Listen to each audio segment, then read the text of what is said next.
A Copa do Brasil foi só um dos 4 motivos que a Fiel teve para comemorar no primeiro semestre de 95.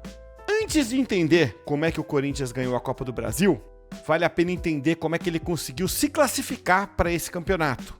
Eram outros tempos e naquela época o número de participantes era restrito, viu? Em 95, eram só 36 times jogando a Copa do Brasil e o estado de São Paulo tinha apenas 3 vagas. 2 delas foram designadas para o campeão e para o vice do Paulistão de 94, Palmeiras e São Paulo. A terceira ficou para o campeão de um torneio mequetrefe que inventaram para tapar buraco da Copa do Mundo de 94. Foi a Copa Bandeirantes. E depois que o Corinthians bateu o Santos na final, teve gente que tirou um sarro. Parabéns por ganhar a grande, inesquecível, magnífica Copa Bandeirantes. Ok, não valia grande coisa como título, mas valia a vaga na Copa do Brasil. Agora vamos avançar até janeiro de 95. E por falar em título menos expressivo, a Copa São Paulo de Juniores também é um daqueles campeonatos que não vão salvar o ano de um time grande, mas que todo mundo sempre gosta de torcer e de ganhar. E o Corinthians começou 95 levantando esse troféu no final de janeiro. Daí chegou o Carnaval e com ele veio aquele samba enredo da Gaviões, que virou um clássico. Minha mão me abraça, viaja comigo pro céu. E foi no embalo desse samba, Me Dê a Mão, Me Abraça, que a Gaviões da Fiel levou pela primeira vez o título do Carnaval de São Paulo.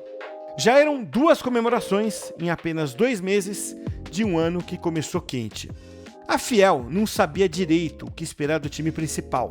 O técnico Mário Sérgio, que tinha dado certo em 93, estava de volta. E alguns medalhões, como Paulo Roberto, Gralac, Branco, Luizinho e Casagrande, tinham ido embora.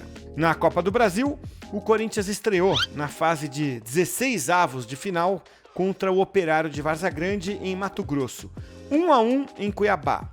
Esse foi o primeiro de uma série de 5 empates seguidos, contando aí os jogos do Paulistão, é claro. E por causa desses 5 empates, o Mário Sérgio foi demitido com menos de 3 meses no cargo. Coisa não tão rara no futebol, mas ainda mais comum naquela época, viu? Pro lugar dele foi efetivado o auxiliar técnico Eduardo Amorim, que deu um jeito no time. Ganhou clássico logo na estreia e ganhou moral. Quando o Corinthians chegou para o jogo de volta com o Operário, o time estava embalado e enfiou 4-0 no Pacaembu. Nas oitavas de final da Copa do Brasil, o adversário foi o modesto Rio Branco do Acre.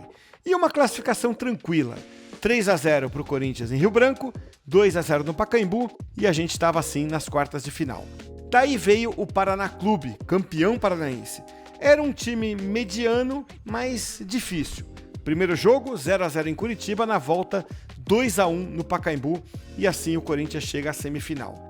Teoricamente, o Vasco seria o primeiro time grande na trajetória do Timão naquela Copa do Brasil, porque o Vasco era tricampeão carioca, mas veja, ele não impôs nenhuma dificuldade no jogo de ida no Maracanã.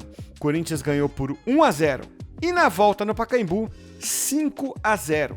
Com isso, a vaga estava garantida na final e o adversário seria o Grêmio. Pela primeira vez na Copa do Brasil de 95, o Corinthians ia jogar a partida de volta fora de casa. E tinha uma apreensão no ar, viu? Entre a vitória por 5-0 sobre o Vasco e esse jogo de ida contra o Grêmio, foram 3 derrotas seguidas pelo Paulistão. 1-0 para o Rio Branco no Pacaembu, 3-2 para o Guarani, de novo no Pacaembu, e 1-0 para o União São João em Araras.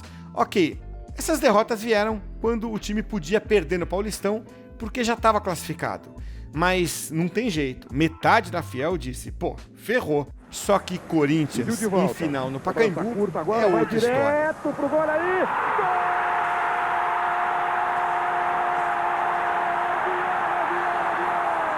E o gol de falta do Marcelinho Carioca no segundo tempo deu a vitória por 2-1. Bateu direto.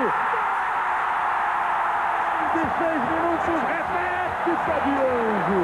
Também ficou colado no chão. Essa vitória foi o gatilho para uma sequência que levaria não a 1, mas a 2 títulos. O primeiro foi, claro, a própria Copa do Brasil.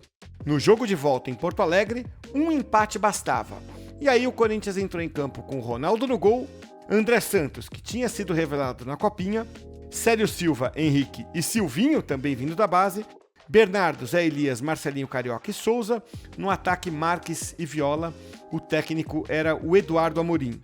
O Grêmio jogou com Darley no gol, Arce, Rivarola, Adilson e Gelson, Dinho, Luiz Carlos Goiano, Arilson e Carlos Miguel, Paulo Nunes e Jardel, o técnico era o Felipão. O jogo foi disputado, mas o gol do Marcelinho Carioca no segundo tempo garantiu a vitória por 1-0. Além da vaga na Libertadores de 96, o título da Copa do Brasil deu confiança para o time, porque veja, na sequência veio o quadrangular semifinal do Campeonato Paulista e o Corinthians passou invicto por Santos, Portuguesa e União São João. Na final, empate por 1-1 no primeiro jogo e vitória por 2-1 no segundo jogo contra o Palmeiras. E aí, o quarto motivo para a Fiel comemorar em apenas um semestre de 95. E você, comemorou aqueles 4 títulos de 95? Se sim, deixa o like aí. Mas se você não era nascido, deixa o like também, porque aqui idade é irrelevante quando o coração é corintiano.